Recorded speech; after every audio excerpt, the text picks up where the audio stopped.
Whether it's in writing or not, the question is always on the table. Are you going to be a mother? Am I going to invest in something I will not get a return on? We put it in writing, make it less insidious, and in that process, give financial autonomy to countless young female professionals. What is our stance in this debate? For two things. Firstly, what are the types of employers likely to use these clauses in their contracts or to encourage their use? A, it's smaller or medium-sized enterprises because they cannot spend that much on payroll without explicitly getting an investment back. I think larger companies can not only afford to make a loss on payroll on certain employees, especially if they're up and coming, promising and show a lot of initiative, or more importantly, they're focused a lot on things like inclusivity and they want to maintain a good image and have reputational incentives to do so, even if it is always not the thing that could make them the most amount of money. B, it's physical workplaces because they expect you to be there every single day. If you go on maternity leave and don't show up, that's going to be kind of a problem for them. And so therefore, remote work is probably going to be more of an open thing for women who want children on our side of the house. But see, it's companies which would have implicitly weighed this in their reasoning anyways, so they wouldn't have put it into writing, but they would have thought, okay, if I'm going to break the deadlock between a very qualified man and a very qualified woman, the way I do that is the woman is probably going to have children later on, or she just got married, or something along those lines. We force those companies to put it into writing and to expose their hiring practices. Ultimately, women who want to have children right now have ample options. In fact, certain companies become hubs for women who want to have children and still want to get hired. In the same way that certain companies, for example, this is just an analogy, focus more on employing people who have for example, autism or something along those lines. Like a certain demographic is more valued at that company and they're likely to do that. This also means that women who are going to be discriminated against anyways don't spend their time, resources, and money applying to jobs that aren't going to hire them in the first place anyways. But secondly then, we believe that contracts are of 2 to 5 years and they're often renegotiated later on. So these clauses can very much change. There's more of a consideration for early career female professionals. Two arguments then. The first, on how we give young female professionals financial autonomy. And the second, on how we give women autonomy over their bodies on our side of the house. Sure. Why should women have to change how they live to fix inequality when efforts such as mandatory paternity leave can already do that? Why did I have to repeat that? Why should women have to change how they live and their choices to fix inequality when efforts such as mandatory paternity leave can already equal the disadvantage? Okay, so the second part doesn't have a lot of context because you haven't given your case yet, but I can answer the first part. We do this all the time. So for instance, we would likely be able to give up our mannerisms, our autonomy, the places we live to work for the jobs that we have, and therefore this is a completely fine trade-off to make. First argument on how we give young female professionals financial autonomy. The context is simple. Women are amply discriminated against in this moment in time. If you recently got married or in a relationship, you could get pregnant and this weighs against you in hiring. Furthermore, young female professionals are incredibly affected by this. Managers make these decisions, but sometimes it's not even conscious. Just when employee profiles look very similar, that's the thing that you do. When you ask a question like, where do you see yourself in 5 years? That is implicitly what you are asking. When you ask a question like, oh, is it Miss or Mrs.? That is implicitly what you are asking. Note that there's a change in the trend in how women see themselves though. Firstly, more and more women want to forgo having children entirely. In modern industrial societies, this is a very sizable portion. Almost the majority of women do not want to have children throughout their lifetimes. Whether that's because they don't want to bring children into this world, or whether they just don't buy into narratives that you need to have children in order to be happy. But secondly, more women are getting married and having children on average at least 10 years later than the average was just a couple decades ago. These highly qualified women also have to find it difficult in this process and get lumped in with women who want children right now. This not only means that they're less likely to get hired even though they're incredibly qualified, but it also means that even if they get hired, they're less likely to get a higher paying promotion because the company is like, hey, if I give this woman more money, she's immediately going to go on maternity leave and zap up my resources anyways. We give these women an avenue on our side of the house to access financial autonomy. Firstly, women who don't want children at all intuitively are always going to be the stakeholder we win on our side of the house. And again, this is a sizable portion of women in the world right now. But secondly, women who want to have them later, they can simply work, prove their value in the company after signing this contract without having children or foregoing them for the term of that contract, so 2 to 5 years. And then they can renegotiate their contract a few years later if they really still want to have children and it wasn't just because of societal pressure. What changed in this process? A, they proved their value to the workplace and proved that they were majorly significant, perhaps with the contributions that they made, perhaps with the slides that they made, I don't know, or whatever. But B, workplaces value long-term employees. It takes a really long time to indoctrinate employees into their company values, and that's something that they value a lot. So they're not just going to let a long-term employee go just because they want to renegotiate their contract now because they want to have a children in the present, right?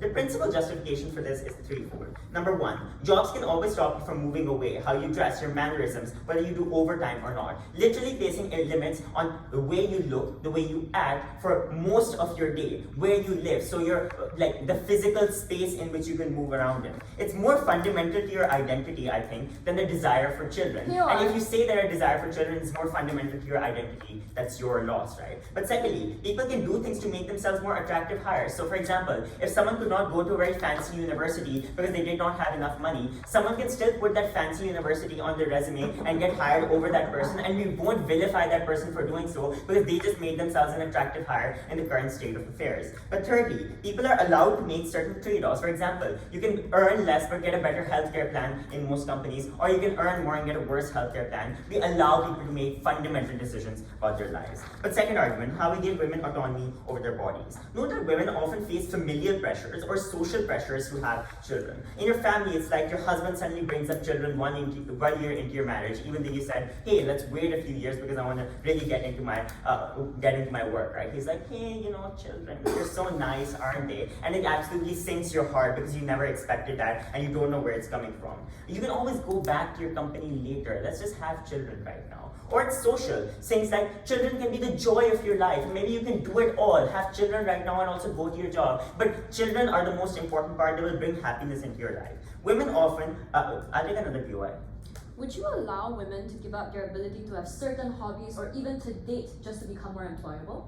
The thing is, we do often give up a lot of our hobbies. For example, if our hobby is bird watching and we can only do that in the morning when our work is going on, we forego that hobby to earn financial resources in order to gain control over our life. Money is everything. When you have more money, and especially when you have more money later in life, you can regain that autonomy in various ways. But women often early career want to focus on their jobs in the present. They understand that they don't want major employment gaps that make them less attractive hires later on in their career. But furthermore, changing media influences which tell them that a mother is not all they can be, and they unveil the double standards, such as the fact that men are never told these things, are really attractive to these women. On our side of the house, number one, familial pressures are more likely to go away because your husband cannot simply say this to you because it's in your contract and he understands that. Most families actually need a double stream of income, and when it's specifically in your contract that you cannot do this, otherwise your job will be terminated, he's less likely to bring that up when you previously did not discuss it. But secondly, in terms of social pressures, we believe they're more likely to get outweighed because you don't let yourself manipulated by the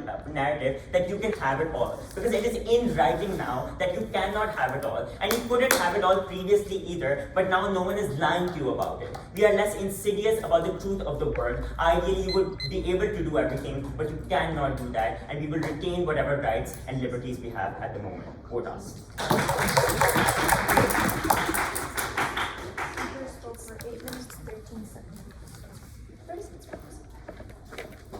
Thank you very much for that speech. We call the first opposition speaker to the podium, please. Here.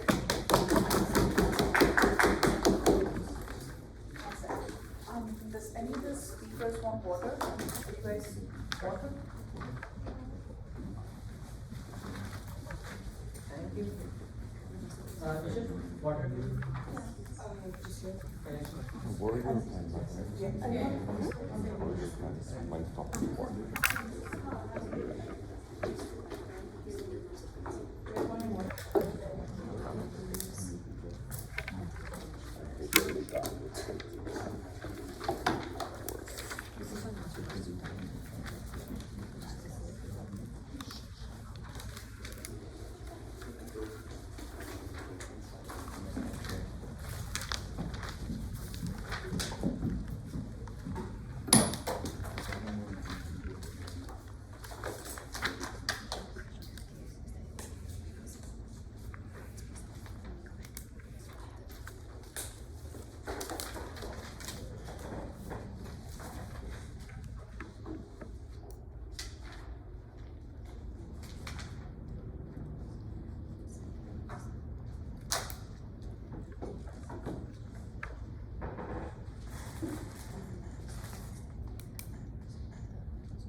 proposition engineers a pipeline where the womb of women becomes the factory and the battleground of whether they get jobs. On the opposition, we thought that strips women of their autonomy, and even then, that is a fundamentally principled violation of what should be allowed. We're very proud to oppose.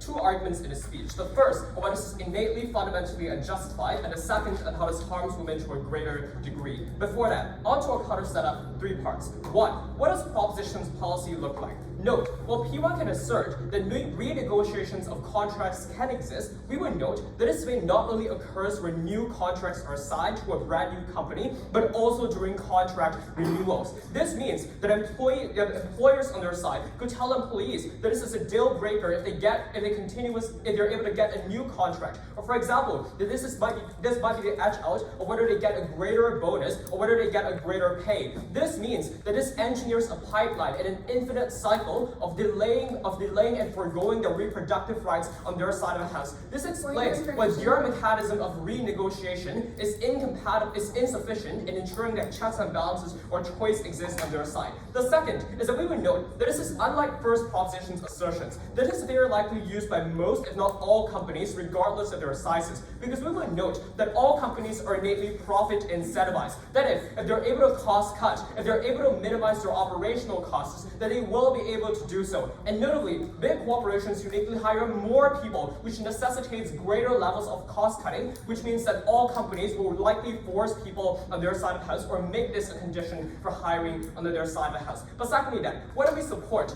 Note, on our side of the house, no thank you, employees cannot agree to forgo childbearing regardless of their will on our side. But there are 2 things I'd like to outline. The first is that there are other protection mechanisms to ensure that women get hired on our side. For example, anti-discriminatory laws that disable gender, as for instance, it is qualifier for you not being hired. But the second is that it looks like mandatory paternity leaves. Note, the implication of mandatory paternity leaves is that it puts both men and women at equal disadvantages at hiring, because it means that both of them will be able to take a leave and therefore be a less productive employee to the company, to the employers and the company on their side. The difference on both sides then is that note, even if our counterfactual is imperfect, but it's still better than proposition, because they place the burden on employees to change their choices and alter themselves to make themselves a more lucrative employee to the company. But it's on our side of the house that the burden is landed on the employers. Finally then, at a point of framing, we would note that Team Pakistan's conception of women in this round is remarkably shallow, because we would note that on our side we recognize that different types of women exist. Perhaps some women want children, perhaps some women do not want children. There's no statistical data to distinct what types of women exist in a majority. But even if you are a woman, for example, that do not want a children right now, the fact is you cannot decide for yourself in 5 years or in 10 years or in a short future whether you want to have a children or not. Because these are innate uncontrollable factors that you don't have the ability to control. For example, whether you meet your desirable partner. For example, whether your circumstances in your life change. For example, the exposure to new information that might change your calculus of decision. Therefore, Team Pakistan needs to do more. They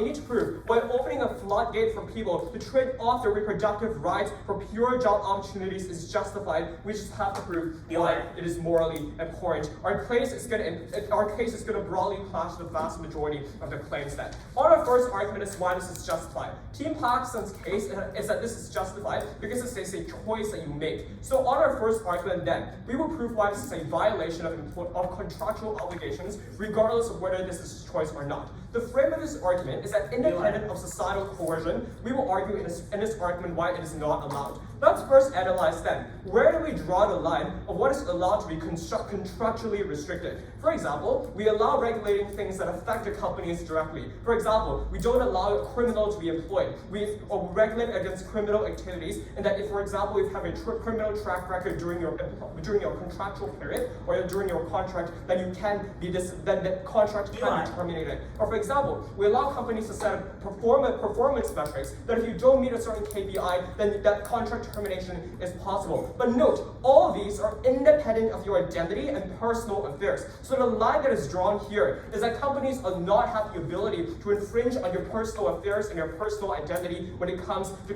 contractual restriction. This means that the proposition, therefore, this is the metric of what is allowed to be drawn in a contract or not. We draw parallels to the status quo. The companies are not allowed to control on a personal life like your relationships. So whether you get married, or for example, they don't prohibit you from taking out external jobs or more jobs than your current one. How does the proposition, therefore, tip this line and violate this while allowing employees to surrender their rights? The first we would note is that reproductive rights are an integral part of your identity that companies ought not police. These are rights that you can make for yourself. But a second is that coexistence between having a child and being a professional worker is not mutually exclusive. So for example, we have tons of mothers out there who could still work professionally despite raising a child. You could externalize child raising to for example, kindergartens or for example, other nannies. The point is, all these are personal choices that Team Pakistan has no ability to impede upon. What end is the impact of this violation in two ways? The first is that morally we would note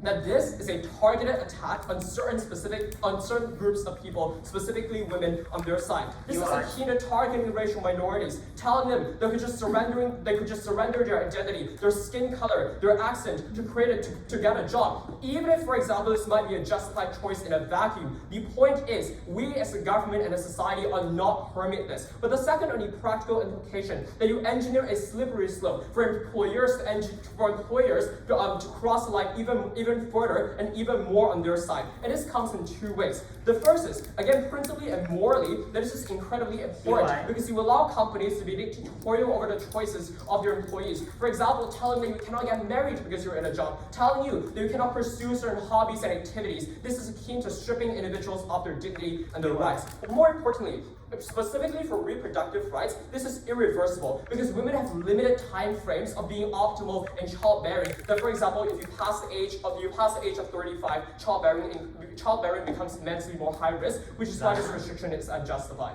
Before that, yes. Your only response to our idea that these women won't be hired anyways is that paternity leave also exists. That's like a couple of weeks or months at the most. Maternity leave can go up to 1 to 2 years. It's very different.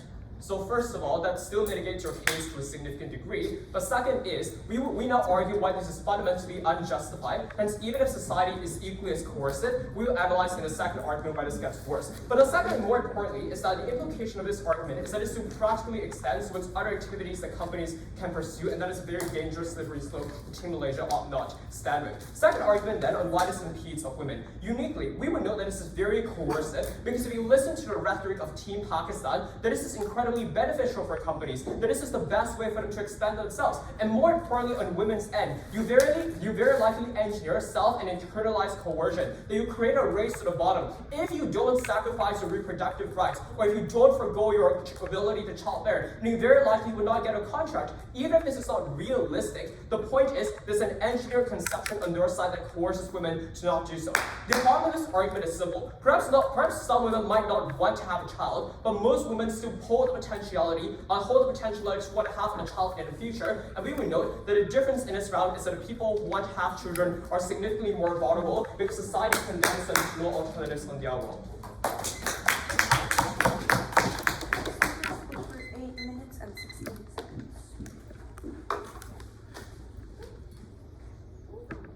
Thank you very much for that. To call the second speaker of proposition to the podium, please.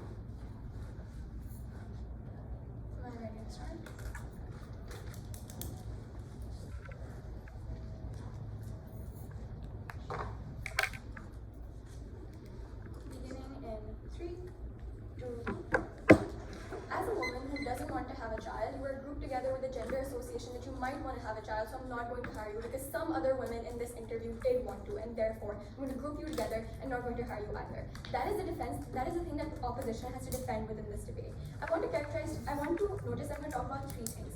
Firstly, the distinction about how many women are being hired and how it affects those women specifically who don't want to have children.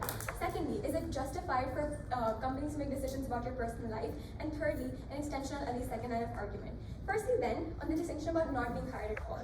On their side of the house, they have to defend that there's a very small amount of women who are inducted into the workforce. Sure, in developed nations there's a few more, but in the third world specifically, there's not a lot of women that are part of the workforce, at least not in the formal sector. They don't get paid high amounts, and this is an exponentially larger amount than men who are in the workforce. But also notice that the reason that they don't get hired is because corporations are scared of maternity leave and not having a return on investment, etc., because there's a few women who might still want to have children. Ali already characterizes to you that the largest amount of women are moving away from having children or the expectation to do so, because they recognize that it's not the only thing that gives them satisfaction or joy within this. They assert that no, this is not true, but statistically it is. Less children are being born, less women want to get married earlier, less women want to have children earlier. This is all to say that women generally want financial freedom, generally want to move towards a career more and more and become more financially independent. The problem is that corporations still function in outdated gender associations that you might want to have a child, because some women still do. The point is, these women are specifically grouped together with those who don't want it at all. And the problem with this is that you don't get hired at all. So all of the benefits that we talked about, that hey, later you won't be able to have a child, etc., all come at the cost of not having a job for the vast majority of women in the first place. And why does this actually uniquely weigh out over theirs? Because notice, their age is far larger in scale. So most women, even if they want to have children, don't want to have them at the age of 20 when they're trying to get into the workforce, not even at the age of 25.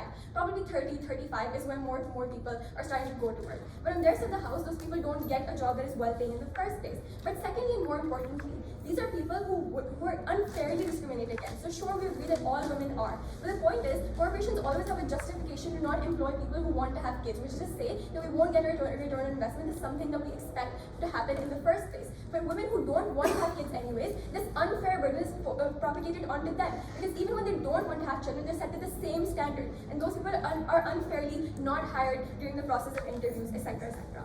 Secondly, on the idea that is it unjustified for corporations to have this contractual obligation, etc., I want you to notice that most of opposition's argumentation falls in the category that corporations are going to force you to sign this contract in the first place. This is not true. Ali gives you a bunch of characterization about how specific corporations are out of this debate for the reasons, for example, that they're remote, so it doesn't require you to be there in a physical capacity, or the fact that they have the ability and the abundance of funds to be able to give people maternity leave, etc. And their response to this is, hey, they hire a bunch of people, so therefore it's not cost effective. Okay, they hire a bunch of people, but they make exponentially larger amounts of profit. The same analysis still applies. They're able to hire a bunch of people, they're still able to have costs, and they're still able to incur costs of maternity leave, because the fact that they want to prioritize their PR and reputation, which is really, really important for firms that are really large. So for instance, Google, making more communal surroundings within their corporate spaces because they want to seem like a more employee-friendly workplace. Stuff like that is something that larger corporations generally prioritize. So we don't think this is a forced decision in the first place. But they say, hey, that even if it's not forced, they shouldn't have the ability to dictate who you marry, who you date, etc. I want you to notice what the terms of a contract are, but they need to be cognizant of mutual effects on both parties. The person that you're marrying or the person that you're dating has absolutely no link to your job. It has no link to your employer in the first place. It doesn't make a difference to them, their lives, or their corporation, or the amount of money they make. The ability to have a child, though, or a child that you do end up having and taking maternity leave for 2 years, no matter how discriminatory it is, it does have an effect on your job. It doesn't have an effect on the company. Therefore, this is something that is distinct from the person that you're marrying, or the person that you're dating, or the religion that you have. Stuff like that is very, very distinct. At that point in time, notice that there's a mutual contract, which is to say that it affects both parties. So for instance, even when you are a mother or a parent, your job directly impacts that. So your ability to, how many hours you have to spend with your child in the first place. These are things that are dictated by both parties and not just the parents. This is to say that this has to be part of your contractual obligation because something that is mutual in itself. But more importantly, I want you to notice that even if they say that this is a part of your personal life that corporations shouldn't engage with, the problem is we do that all the time anyway. So their own POI about hobbies and identity shoots them in their own foot. Because yes, we give up our hobbies all the time. We give up the places that we live in, the communities that we belong to move to other places that may give us better paying jobs. We leave all of that behind. We leave behind our families. We leave behind our willingness to have a culture that will be connected to us. We leave behind our ability to have free time and do things that we genuinely enjoy because we enslave ourselves in a contract that buys our time. We give up our rights, we give up our freedoms all the time just to seem as a more as a more attractive hirer. And we do this because jobs give us exponentially larger benefits than any You of are. those things, and this is something that I'll prove to you in a second, sure. So your side creates a race to the bottom where if you don't surrender your reproductive rights, very likely you'll be outcompeted by other women, which again takes away choice. So which side is the side I that want you to preserves notice choice? one thing. Number one, women who generally prioritize their reproductive rights at younger ages aren't hired at all. So if you're just a newly married person at 20 years or you're having a child at 25, you're not going to get hired on either side of the house. The problem here is that people who don't want to have children are not hired on your side either because they have no ability to formalize that and say, I don't want to be part of this. But secondly, this is an assertion that every company will force you to do this. We tell you there's a bunch of companies who don't want to do this, you can still go to those. And more importantly, you can have children later on. This is the last part of my speech in itself, which is an extension on Ali's second line of argument. The fact is that Ali tells you that people tell you you can do it all, but most women cannot because they're not able to do so at a time when they specifically get into the hiring industry or get in the job industry. Why is this different from when you start out versus when you have a stable job in the first place? Because notice, when you generally start out, you do things to impress your boss more, so you're willing to put in more hours, work overtime for less compensation. You do things like take lower paying jobs because you know that you probably wouldn't get a higher paying job at the current status that you are in. Notice this is very, very distinct from when you're stable, established, and have a well-paying job in the future. Because later, you've proven your credibility. You've proven that you're an employee that is worth keeping. You have more money to be able to support your family in the first place anyways. In fact, we think that more women should wait to have more children. This is something that people are generally going towards because this formalization, this acts as a formal counter-narrative to the already existing societal push that women should have children earlier and earlier. And women want to shift away from that. This is another step that we're allowing them to do that. We think that money is far more important and women should wait for a couple of reasons. And money is more important than kids specifically. Why so? Because A, you require money for your literal survival, the ability to put food on your table, to access healthcare, to access any sort of benefit, to be able to live in itself, you need money in the first place. And they might say, hey, this is a coerced decision, but you do things out of survival all the time. So for instance, eating food or going to the hospital is also a coerced decision to survive, but you have to do it because you need to live. This is different from having a child because all they provide to you might be some sort of emotional fulfillment, but not actual physical survival. Secondly, and more importantly, we think you need money to have a family in the first place anyway. So if you have a lower paying job, you probably won't be able to support having a child in the first place because you're not able to afford daycare, etc., etc. But thirdly, we think money gives you financial freedom and autonomy specifically from men as a woman, and this is super important because money is a way to make your identity and not be exploited by somebody who has complete power and control over all the decision making of your life.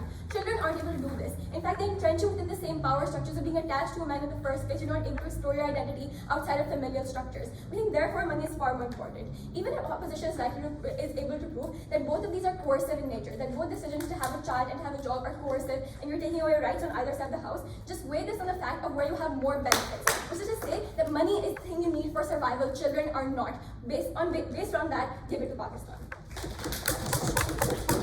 Speakers spoke for 8 minutes and 5 seconds.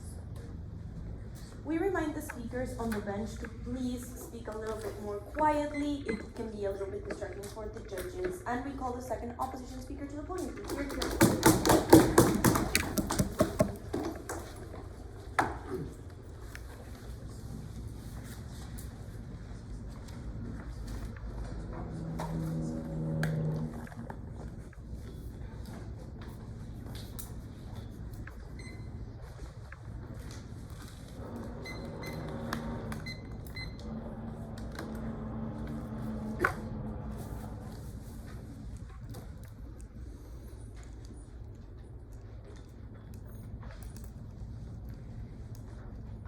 My mother is a working woman. She had her first child at the age of 26. Today, she is the reason why I'm able to come here. Today, she is the reason why I've been able to live a good life. But the reality is that proposition would have my mother not be a worker at all. They would have locked her out of these systems because they would have forced her to make an impossible choice, to change my identity and the way I want to live my life or to regain financial autonomy. 3 things in my speech then. Firstly, a quick rebuttal on financial autonomy, and then the first issue on choice, and secondly on justification.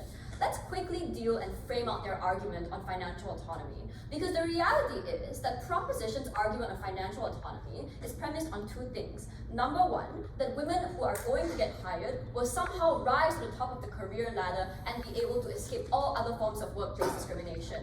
We think there are many other things that impose a glass ceiling onto women's ability to regain financial autonomy. We don't think that works. But secondly, the argument on financial autonomy does not weigh out over the largest claims in this debate. Because the largest harm coming from opposition was that not that women couldn't get jobs. The largest harm coming from opposition is that proposition reverses any effort to get women into the workplace in equal and fair places in the first place, because you force women to take that unfair burden, force women to take a burden that men never had to take, and that was what reversed equality. Two things then. Firstly, on choice. And here is where I want to point out the nuance in this debate. Because proposition is not defending choice when they make contractual obligations transforms what should be a personal choice into a professional cage. There are three things in this issue.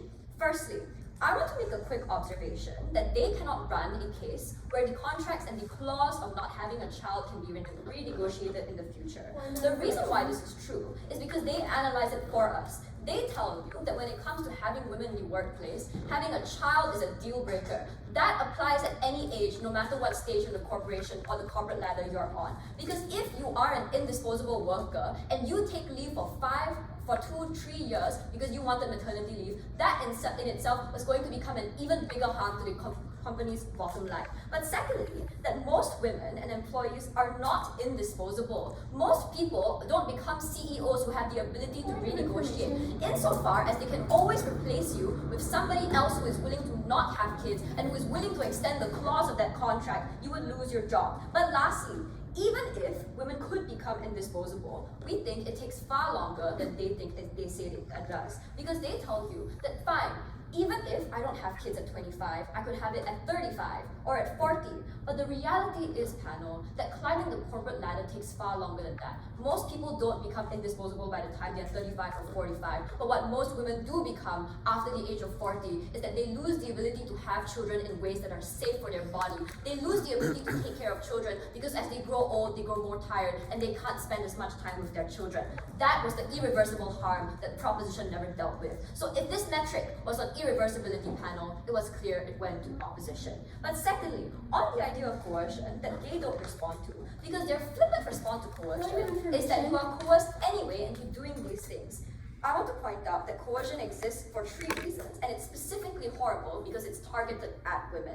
Number one is that there is a punishment for not complying with the contractual obligations. That is to say, if you opt out, you lose your job. That is not a choice, that is forcing people into a rock and a hard place. But secondly is that there was a race to the bottom. If you didn't take up this clause and you didn't extend this clause, someone else will. But lastly, there was power asymmetry. For all the arguments you made about financial autonomy, that explained to us why the company had more leverage over women. That is the reason why that they could not make the choice then. Michelle. On your side of the house, just by virtue of the fact that you have the ability to reproduce, you are discriminated on that. On our side of the house, at least people who want to opt into that right are not discriminated against. This brings me to the third thing then, on what happens, because proposition says that companies are always implicitly going to ask women to not have children. We think this doesn't matter in the round for two reasons. Firstly, is that it can be mitigated. Our model explains this to you. They say, oh, but maternity leave is longer. Panel, the whole point of the model was that we had equal paternity leave. That was what was enforced in Europe. Please look up more facts to back your case. But secondly, was that even if we didn't have a perfect model panel, the point was that in the interview process itself, we don't see why you can't lie. Because in the very worst case, you don't have a contractual obligation. They ask you, do you plan to have kids? You say, oh, in the next 5 years, I don't think I will. But the point is that you can reverse that decision. You are contractually obligated on proposition to not reverse that decision. So even if I make the personal choice during hiring on side of opposition, the metric was reversibility and who had leverage and who was held to the terms of a contract. That was why women who don't want to have kids could still benefit on the side of opposition. But the weighing is this versus the women who do want to have kids, who do want to have the ability to have children. We think it's far more important to prioritize these stakeholders then, because in this debate, if you had to prioritize two choices, one could be mitigated and one could still escape the largest harm by simply lying and then taking back that lie later when you're not contractually obligated. But the other side of the debate had their choices completely taken away from them forever because of how society created an obligation and imposed expectations on them to take up an unfair contractual term. The second issue in this debate then is on what was actually the principal justification, because proposition's responses are flippant. They tell you that the only reason why this is a fair justification is because having a child would directly affect your job. They say that relationships don't. Panel, let's really think about this. How true is it that all other things in my personal life don't affect my job? If I got a boyfriend and he broke up with me and cheated on me, I'd be so emotionally distressed that I couldn't perform to my best ability and I couldn't meet my key performance index, which means that I can't get a promotion. If that in itself was the ability to affect my performance, if they say everything that has the ability to affect your performance should be able to be written in contract, they need to control every aspect of your personal life, not just your ability to reproduce. But secondly, I want to examine the truth of the statement that having a child has an effect on your job, because we don't think that there is a clear and direct correlation, because it's not true, right? You can have a child and you can still perform at work. The point is that maybe you are not performing at your optimal, but you are meeting your minimal professional obligations. That is to say, you are showing up at work, you are hiring a nanny, you're getting your mother or your grandmother to help take care of your child for you. There are many other ways to circumvent this. Insofar, the inherent choice of having a child does not directly impede on your ability to perform at work. We don't think that metric holds up at all. But lastly, panel, even if it was true and we accepted the metric, we said, sure, we agree that having a child has an effect on your job. We agree that companies should be able to decide what has an effect on your job and contractually write it into terms. It was still an unfair imposition on women because this was targeted discrimination. This was targeted discrimination and only going to go towards women. You would not ask men to sign this contract because employers would never expect this from men. The point then here is that if you impose burdens onto women to adapt to inequality instead of fixing it, you get rid of all of our mechanisms, because the comparative can only exist on the side of opposition. When you create the norm that it is society that has to fix itself and not women that have to change the way they act so that they're able to exist in an unfair society.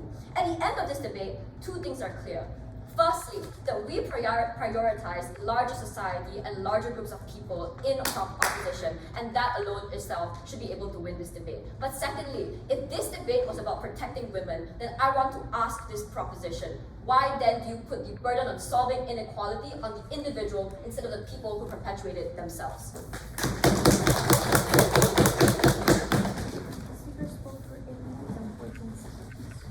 We again remind the speakers on the bench to please keep it quiet because it can be very distracting for the judges. And call the third proposition speaker to the podium, please.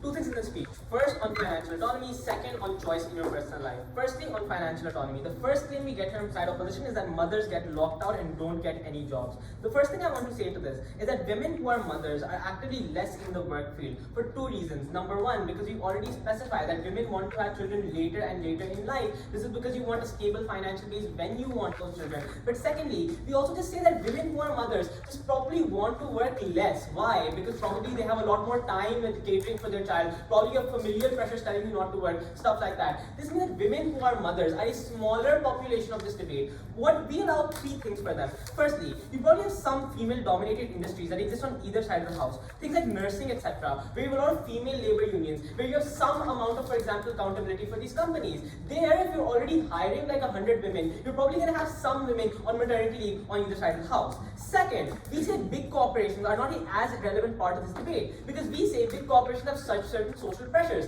which means that they might give some extent of maternity leave on either side of the house. The response is, well, big companies have a profit incentive. Let's weigh both incentives.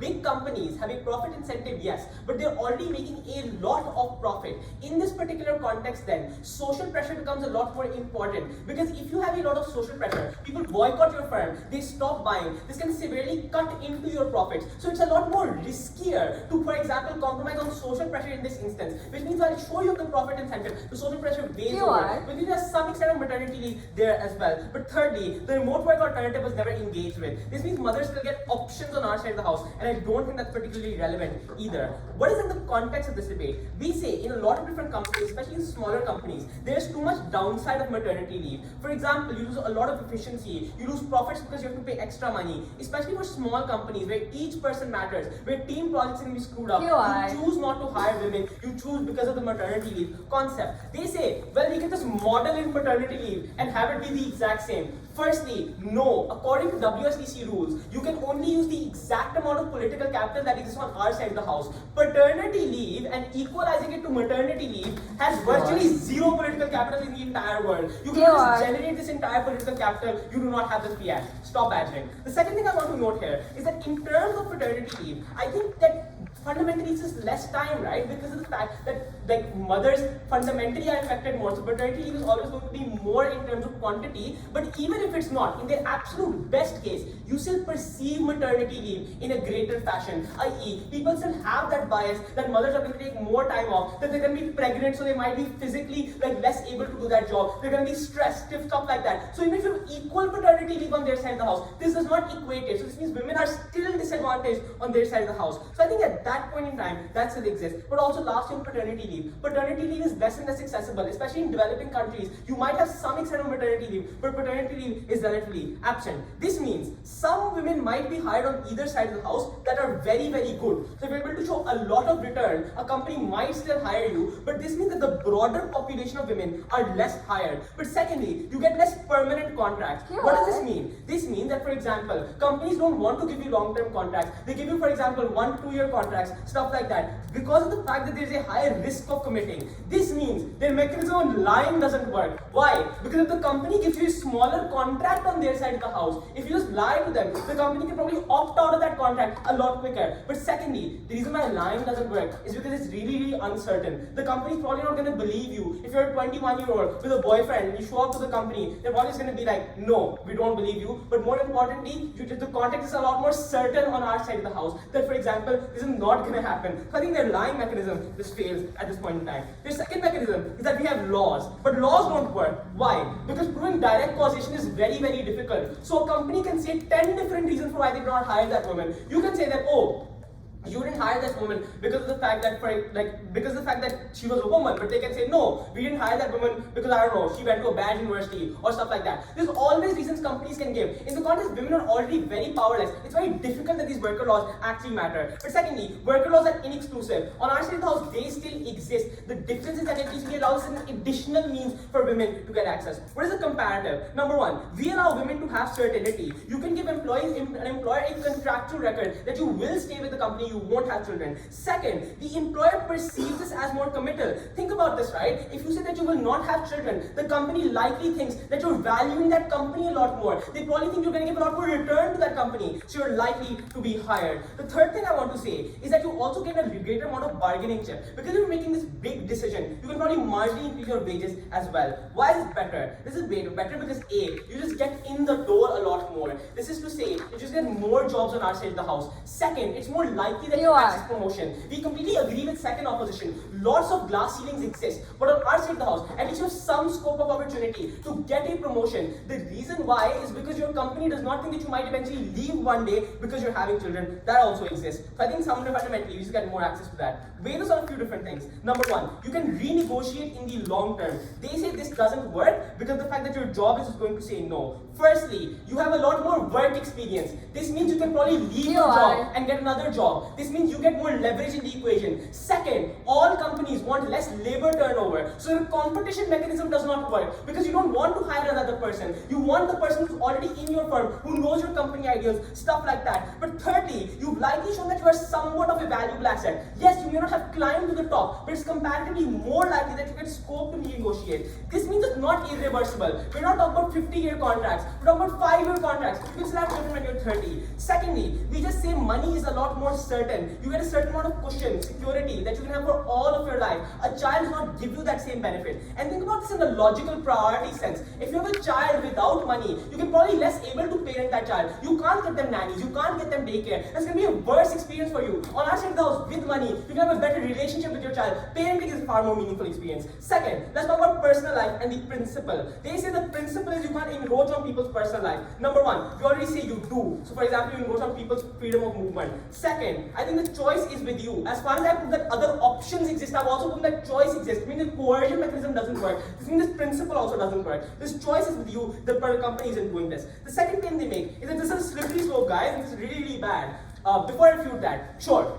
If we allow women to have to change their choices to fix inequality, would you also expect women to perform even more than men so that they're able to get equal pay?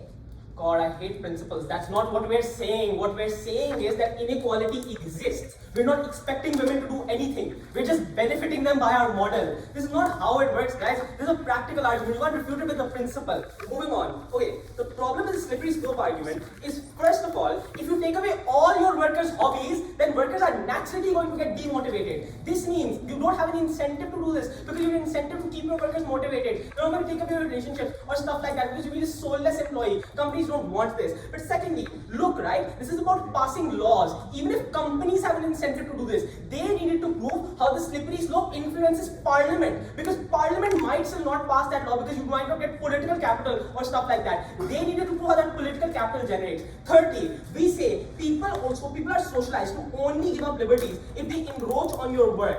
At the point at which the relationship does not encroach on your work, they say it does encroach on your work, but the person doesn't think it encroaches on your work. So people are more likely to protest these kinds of policies. They like to be like, what are you doing? You're policing my body, you're policing my relationship, stuff like that. This doesn't mean that slippery slope argument is very unlikely, doesn't work. On our side of the house, you have at least some amount of choice to do work or go to your personal life. For all those reasons, propose.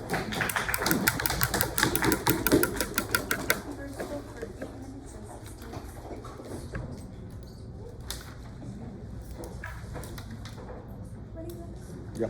Perfect. Thank you very much for that speech. We call the third speaker of opposition to the podium, please. You're here.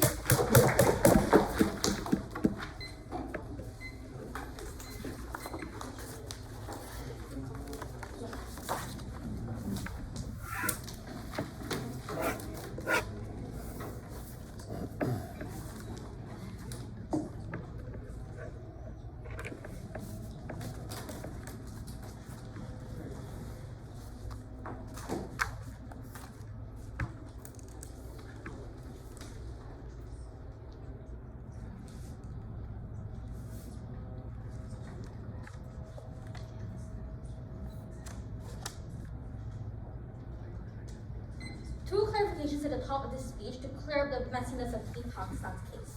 Firstly, let me simplify the debate for you. Pakistan tries to box out certain corporations out, certain women into certain jobs, and certain fields in how women operate. They tell you that women who want to have kids are also co-opted on their side because they can work as nurses, they can work at kindergarten with children with special needs, they can work as teachers. They tell you that debate is also prevalent in SMEs because you can work in a large corporation if you want to have a child because they can absorb the cost anyways. And lastly, they tell you that in the worst case, you can renegotiate when you get better in the company and therefore you can take away the terms that you initially negotiated.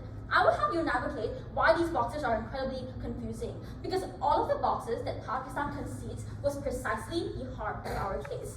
Why was it that mothers and aspiring mothers have to only take on the caretaker role in society and within their family? In their family, they are placed in caretaker roles. Team Pakistan calls them to work as nurses, as teachers, as kindergarten people. Why is it that aspiring mothers have to go the extra mile, have the extra burden to apply more credentials to work in a competitive big company because the SME will reject them otherwise?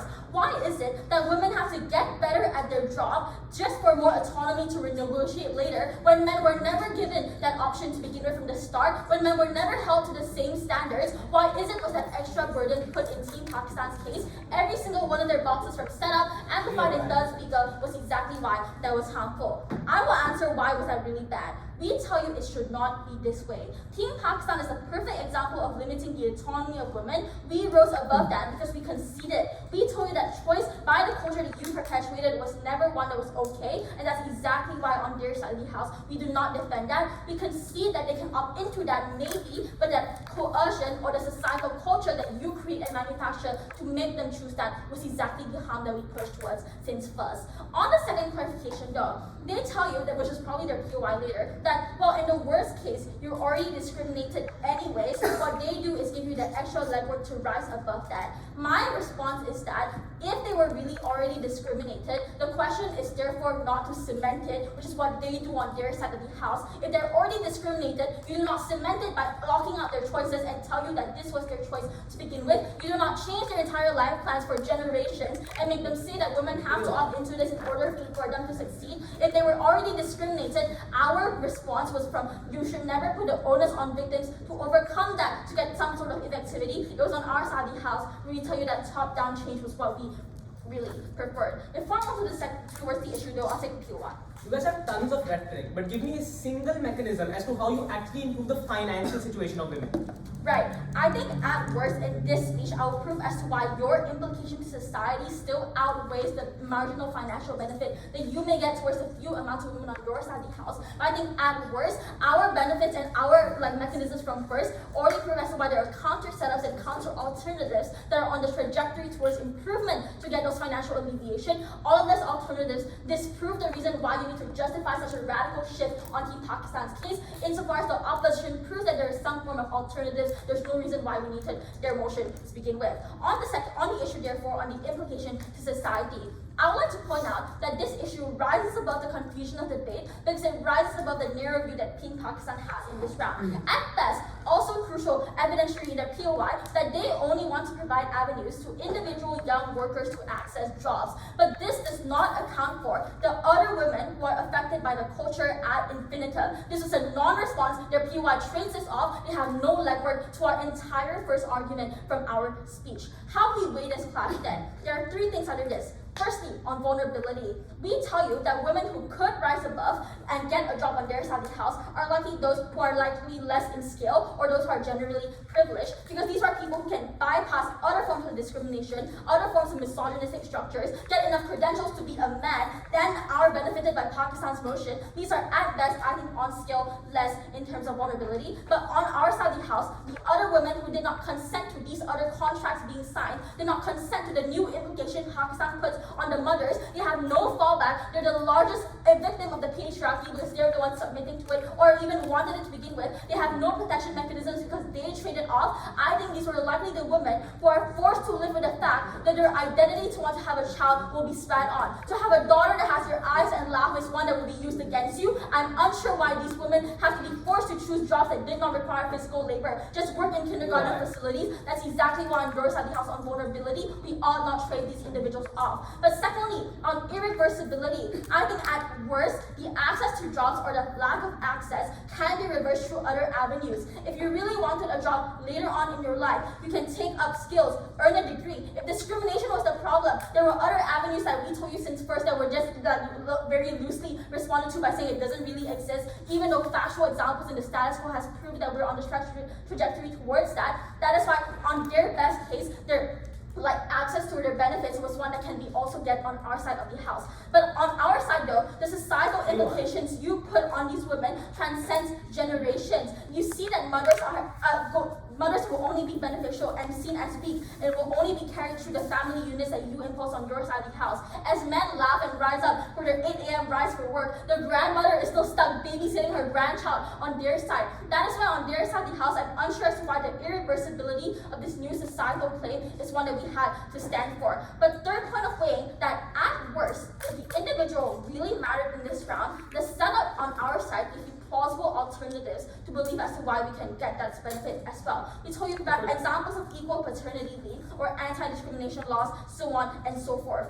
But if you don't believe those are enough, even though we've proven to them why is it structurally okay on our side of the house, only on our side do we unlock the ability to improve them. When society liberalizes via other forces, or when the onus is therefore put on the government or employers to make childcare coexist with work, to make better family planning, to have welfare better for childcare, you make women coexist on the same stand organically via our side, via equity. On their side of the house, when you lock it out, you cannot have any of these these alternatives and you place the onus on a woman to rise up. On our side, we have alternatives, and if you don't buy them, we can improve them exclusively. Therefore, we've proven all the other alternatives, all the other harms that Pakistan manifests through their case. There is no reason absolutely why the positive and negative case split. Therefore, at the end of this clash, I've proven as to why the society ought to outweigh their only stakeholder in this round. But if that one stakeholder was really important, we told you there were ways in which we get them better benefits on our side. On the second issue though, to the implication to the single individual, this is where I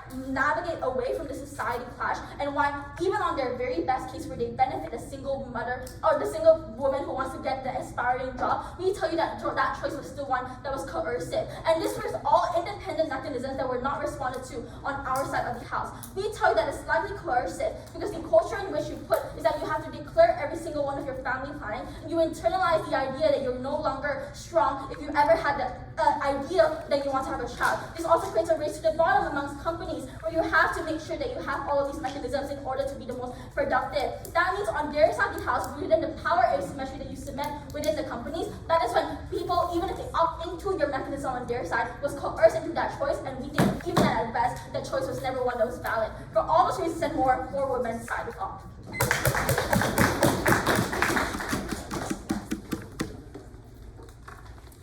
Thank you very much for that speech. We call the reply speaker of the opposition to close the opposition side of the House. Union.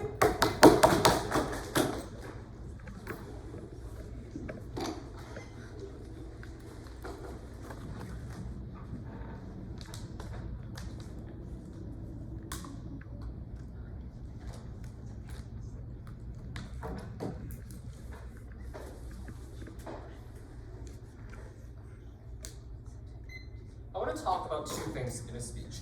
First, on choice, and second, on benefiting women.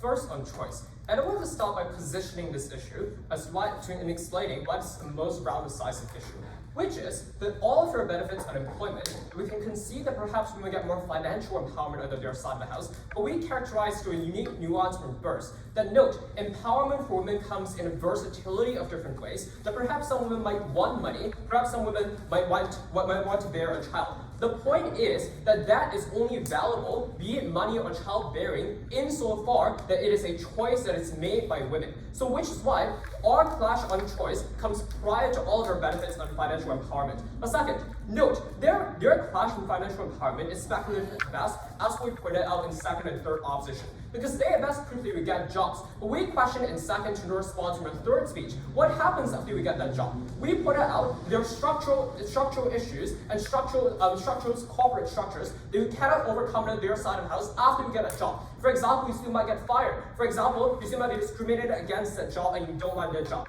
So given that then, why does choice decrease on their side? One, we pointed out I want to first point out that their analysis on why this round is exclusively about small and mid-sized corporations who lack financial stability is the exact reason why they will very likely include this clause in every single one of their employment, or implicitly hint that if you don't include this, if you don't make yourself forgo your ability to bear a child, then that you will not get employed. The second, we pointed out that there's internalized coerciveness of employees, which creates a race to the bottom, that you might think that if you don't give up your reproductive rights, you will not get a job as a result. This means that choice on that decreases on their side. So let's weigh then on which side of the house you hurt choice more. Let's compare the women who want money on their side versus the women who want children on our side. We broke this down in two ways. The first is, we explained that a woman who wanted children was far more vulnerable because presumably, if these women who still want women under the current landscape of society, they're the ones who are influenced by the patriarchy to the greatest degree. They're the people who are brainwashed and indoctrinated by the patriarchal structures to the greatest extent, which is why our women matter more. But second, we note that even for the women who didn't want children right now, we explained since first that it's very speculative on whether you will want children in the future. We explained that whether you want children or not is not contingent on whatever statistics the team Pakistan portrays, but rather is on a series of unpredictable factors in the likes of whether you meet your soulmate, for example. It's on exposure to information. The point is, the older you get, the perception might change. So this means that choice on that increases on our side, and even if they get financial empowerment women on their side, there was coerced financial empowerment that women never wanted. Second then, is this choice actually justified? We already explained this is not justified because it came at the expense of vulnerable women who are brainwashed by the patriarchy, who have significantly less choices, which is why we already won the round. Second question in terms of benefiting women. The only argument they have was on financial autonomy, and they explain why they unlocked that on their side of the house. I want to first point out that every single time they explain what is debate is exclusively about mid-sized companies, is every single time they undercut their own clash about women being to access employment, because presumably big corporations are the people who employ the most amount of people, and if this debate is only about mid-sized corporations, then they're string their own benefit as well. But second, they will ignore the responses we give you in second, as what I pointed out, which is that it is unclear why getting a job means financial stability or financial autonomy on their side of the house. Presumably their internal structures that are still ingrained in the patriarchy, that you're still discriminated when you're doing your job, for example, which increases your chances of being fired on their side. The third was, even if we conceded that perhaps women get more employment on their side of the house, we explained that this clash ought not matter in this round, per the counterfactual we highlight in first, that there are some levels of mitigation, for example, just anti-discriminatory laws and the presence of paternity leaves that prohibit and increase the equality of hiring on their side. Ultimately, this round was about choice. Team Pakistan's failure was in deciding for women what they wanted.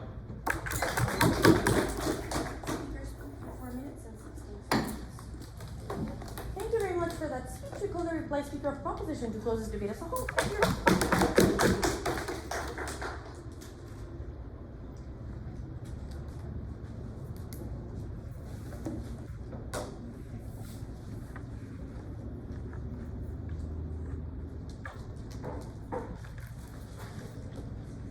I start? Starting in 3, 2, 1. If you inspect their case, it genuinely comes down to it's unfair to discriminate against women who want children.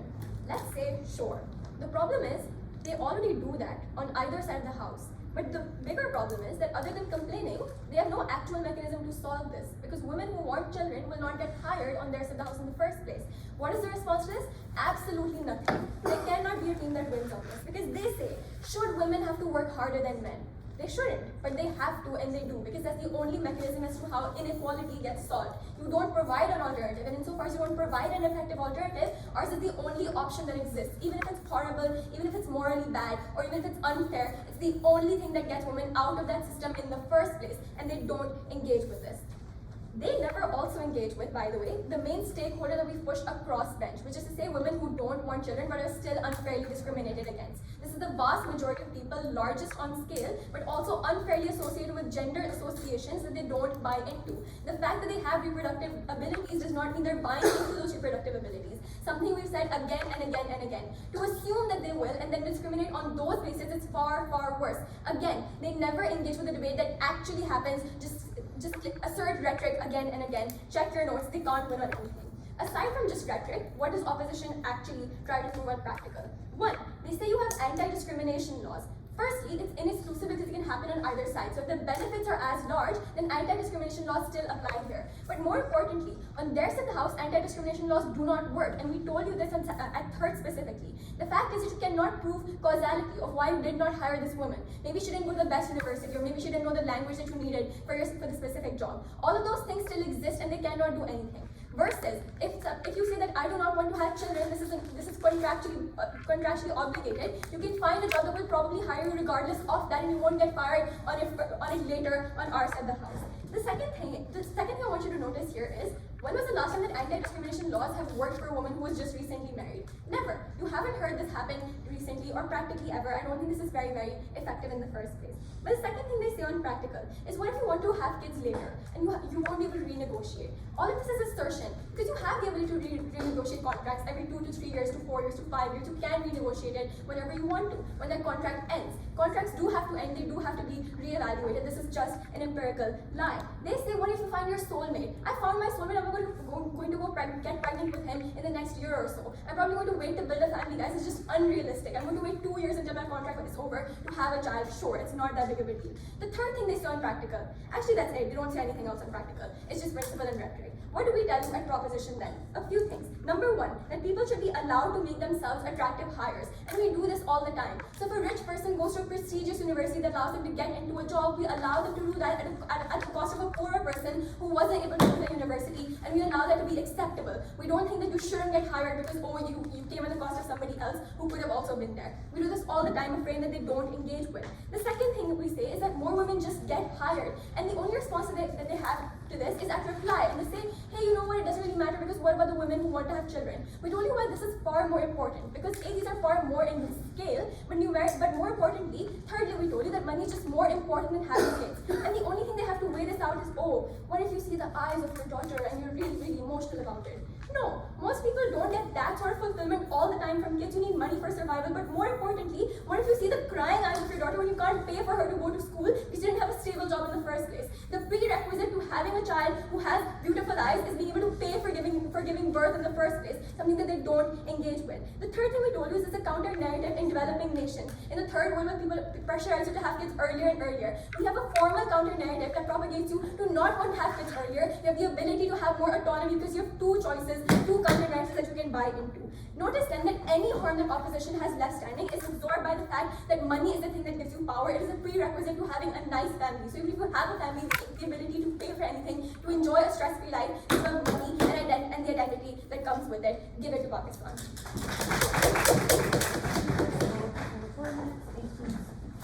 Thank you very much.